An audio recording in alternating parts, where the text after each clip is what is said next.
តើគ្នាថ្ងៃនេះខ្ញុំសូមធ្វើការចែករំលែកទាក់ទងជាមួយចំណេះដឹងហិរញ្ញវត្ថុហើយប្រធានបទយើងថ្ងៃនេះនិយាយអំពីមូលដ្ឋានគ្រឹះនៃហិរញ្ញវត្ថុផ្ទាល់ខ្លួនមូលដ្ឋានគ្រឹះនៃហិរញ្ញវត្ថុផ្ទាល់ខ្លួន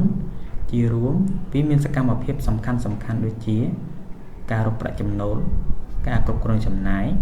ការសន្សំប្រាក់ការគ្រប់គ្រងបំណុលការវិនិយោគការរៀបចំផែនការចូលនិវត្តន៍និងការការពារហានិភ័យហិរញ្ញវត្ថុគោលការណ៍សំខាន់នៃហិរញ្ញវត្ថុផ្ទាល់ខ្លួនមានដូចជា 1. ចំណាយត្រូវតិចជាងចំណូលប្រសិនបើបងប្អូនរកបាន$1000ក្នុងមួយខែហើយការចំណាយអស់$1100នោះបងប្អូននឹងចាប់ផ្ដើមចំពាក់បំណុលគេផ្ទុយទៅវិញប្រសិនបើបងប្អូនចំណាយត្រឹម$800ហើយសន្សំ$200បងប្អូននឹងចាប់ផ្ដើមកសាងទ្រព្យសម្បត្តិបណ្ដាហើយ 2. បង់ប្រាក់ឲ្យខ្លួនឯងជាមុនមនុស្សភាគច្រើនសន្សំប្រាក់ក្រោយពីចំណាយសល់អ្នកដែលជោគជ័យផ្នែកហិរញ្ញវត្ថុធ្វើផ្ទុយគ្នាពួកគេសន្សំប្រាក់មុនហើយចំណាយអ្វីដែលនៅសល់ឧទាហរណ៍ប្រសិនបើបងប្អូនទទួលបានប្រាក់ខែ$800បងប្អូនអាចផ្ទេរប្រាក់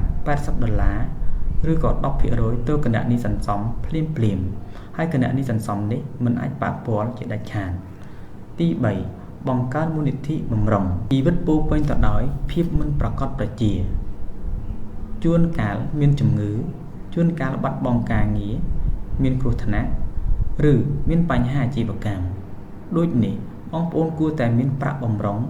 ស្មើនឹងចំណាយ6ទៅ12ខែ 4. វិនិយោគសម្រាប់អនាគត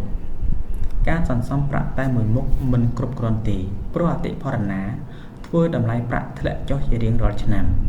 ជំហានទី 1 កំណត់គោលដៅហិរញ្ញវត្ថុគោលដៅគួរតែច្បាស់លាស់និងអាចវាស់វែងបានឧទាហរណ៍សន្សំប្រាក់$5000ក្នុងរយៈពេលត្រឹមតែ2ឆ្នាំឬក៏បងប្អូនមានផែនការទិញផ្ទះក្នុងរយៈពេល5ឆ្នាំឬក៏បងប្អូនមានផែនការសងបំណុលគេអស់រយៈពេលត្រឹមតែ18ខែជំហានទី 2 បង្កើតថវិកាប្រចាំខែវិធីសាស្ត្រដែលពេញនិយមគឺ50 30 20នេះមានន័យថាប្រសិនបើបងប្អូនប្រាក់ខែ$1000ដូចនេះបងប្អូនត្រូវដក 50% នៃប្រាក់ខែរបស់បងប្អូនសម្រាប់ចំណាយចាំបាច់រូបមន្តទី 2 គឺដក 30% សម្រាប់បំណងប្រាថ្នានិងទី 3 បងប្អូនដក 20% នៃប្រាក់ចំណូលរបស់បងប្អូនសម្រាប់សន្សំឬវិនិយោគយើងនឹងជួបគ្នានៅវីដេអូបន្ទាប់ទៀតសូមអរគុណ